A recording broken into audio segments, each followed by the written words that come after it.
Assalamualaikum warahmatullahi wabarakatuh. Perkenalkan, nama saya Sylvia Febriana Saputri. Saya dari kelas M02 Pendidikan Bahasa Sastra Indonesia. Saya dengan NIM 20030100025. Di sini saya akan menjelaskan pola suku kata.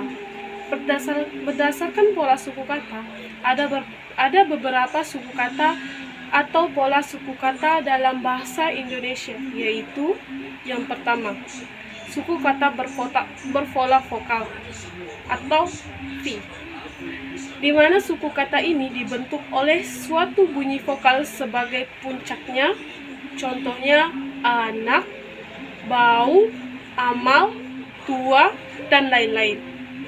Dua, suku kata berpola vokal dalam kosanan atau Vika, di mana bentuk oleh suatu bunyi sebagai puncak dan kosanan sebagai koda suku.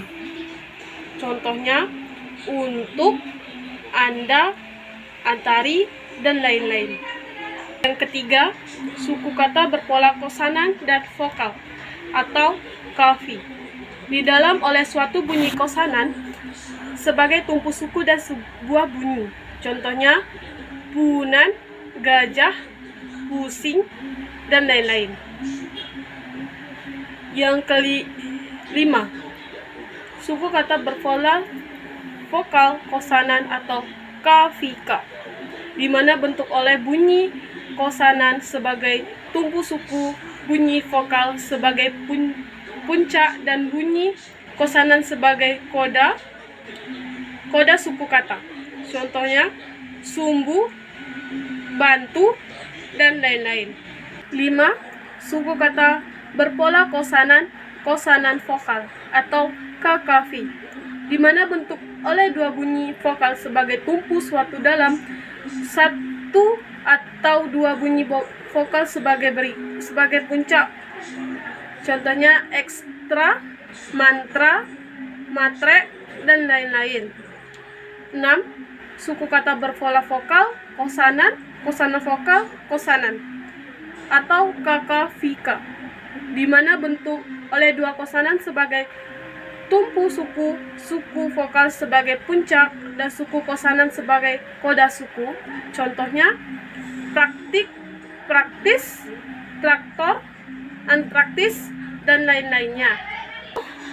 Suku kata berpola kosanan vokal kosanan atau kaka fi kaka, di mana bentuk oleh dua kosanan sebagai tumpu suku, satu vokal sebagai puncak, dan dua kosanan sebagai koda suku. Contohnya kompleks, dan lain-lain. Ada juga pengertian dari suku kata atau pola suku kata adalah pengenalan bunyi dari kata dalam suatu ketentuan atau suatu hembusan nafas. Ada juga jumlah suku kata pada bahasa Indonesia. Setiap kata memiliki kata yang berbeda-beda. Yang pertama, terdiri dari satu suku kata.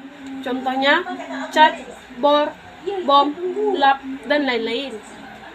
2. Terdiri dari dua suku kata.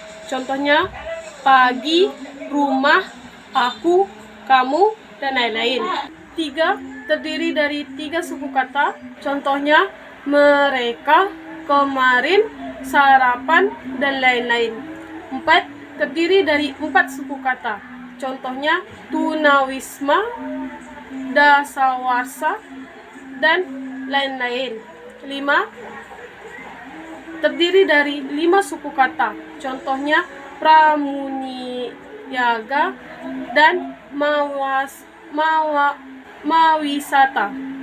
Sekian dari saya, presentasi saya yang berjudul pola suku kata. Jika ada salah, saya mohon maaf. Saya akhiri dengan wabillahi taufiq wal hidayah. Wassalamualaikum warahmatullahi wabarakatuh. Terima kasih.